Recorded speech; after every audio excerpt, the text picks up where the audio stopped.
Jean, chapitre 18. Après avoir dit ces paroles, Jésus alla avec ses disciples de l'autre côté du torrent du Cédron où se trouvait un jardin. Il y entra, lui et ses disciples. Judas, celui qui le trahissait, connaissait aussi l'endroit parce que Jésus et ses disciples s'y étaient souvent réunis. Judas prit donc la troupe de soldats romains ainsi que des gardes envoyés par les chefs des prêtres et les pharisiens, et il s'y rendit avec des lanternes, des torches et des armes. Jésus, qui savait tout ce qui devait lui arriver, s'avança alors et leur dit, « Qui cherchez-vous » Ils lui répondirent, « Jésus de Nazareth. » Jésus leur dit, « C'est moi. » Judas, celui qui le trahissait, était avec eux. Lorsque Jésus leur dit, « C'est moi », ils reculèrent et tombèrent par terre. Il leur demanda de nouveau, « Qui cherchez-vous » Ils dirent, « Jésus de Nazareth. » Jésus répondit, « Je vous ai dit que c'est moi.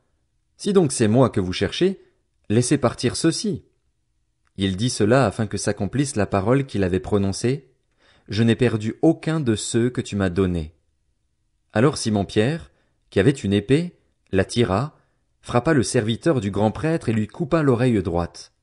Ce serviteur s'appelait Malchus. Jésus dit à Pierre, « Remets ton épée dans son fourreau. Ne boirai-je pas la coupe que le Père m'a donnée à boire ?» La troupe, le commandant et les gardes des Juifs s'emparèrent alors de Jésus et l'attachèrent.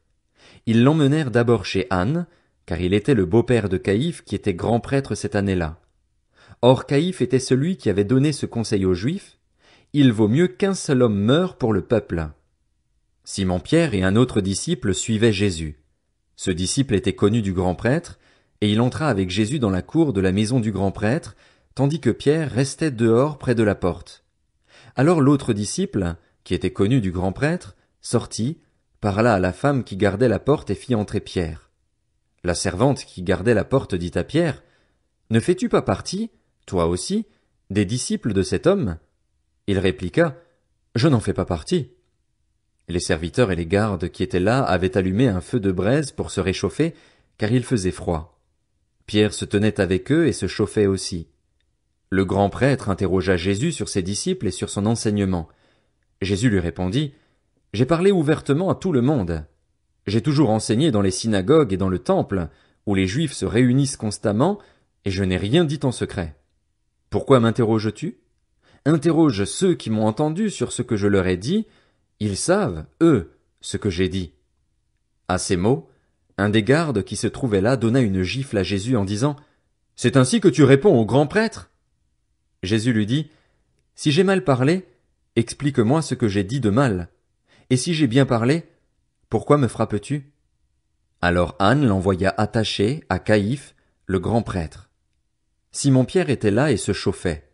On lui dit, « Ne fais-tu pas partie, toi aussi, de ses disciples ?» Il le nia et dit, « Je n'en fais pas partie. » Un des serviteurs du grand prêtre, un parent de celui à qui Pierre avait coupé l'oreille, dit, « Ne t'ai-je pas vu avec lui dans le jardin ?» Pierre le nia de nouveau. Et aussitôt un coq chanta. De chez Caïphe, ils conduisirent Jésus au prétoire, c'était le matin. Ils n'entrèrent pas eux-mêmes dans le prétoire afin de ne pas se souiller et de pouvoir manger le repas de la Pâque. Pilate sortit donc à leur rencontre et dit, « De quoi accusez-vous cet homme ?» Ils lui répondirent, « Si ce n'était pas un malfaiteur, nous ne te l'aurions pas livré. » Sur quoi Pilate leur dit, « Prenez-le vous-même et jugez-le d'après votre loi. » Les Juifs lui dirent, « Nous n'avons pas le droit de mettre quelqu'un à mort. » C'était afin que s'accomplisse la parole que Jésus avait dite pour indiquer de quelle mort il allait mourir. Pilate rentra dans le prétoire, appela Jésus et lui dit, « Es-tu le roi des Juifs ?» Jésus lui répondit, « Est-ce de toi-même que tu dis cela ou d'autres te l'ont-ils dit de moi ?» Pilate répondit, « Suis-je un Juif, moi ? Ta nation et les chefs des prêtres t'ont livré à moi. Qu'as-tu fait ?» Jésus répondit, « Mon royaume n'est pas de ce monde. Si mon royaume était de ce monde, mes serviteurs auraient combattu pour moi afin que je ne sois pas livré aux Juifs. Mais en réalité, mon royaume n'est pas d'ici-bas. » Pilate lui dit, « Tu es donc roi ?» Jésus répondit, « Tu le dis, je suis roi. Si je suis né et si je suis venu dans le monde, c'est pour rendre témoignage à la vérité. Toute personne qui est de la vérité écoute ma voix. » Pilate lui répliqua, Qu'est-ce que la vérité? Sur ces mots, il sortit de nouveau à la rencontre des Juifs et leur dit, Pour ma part, je ne trouve en lui aucun motif de le condamner.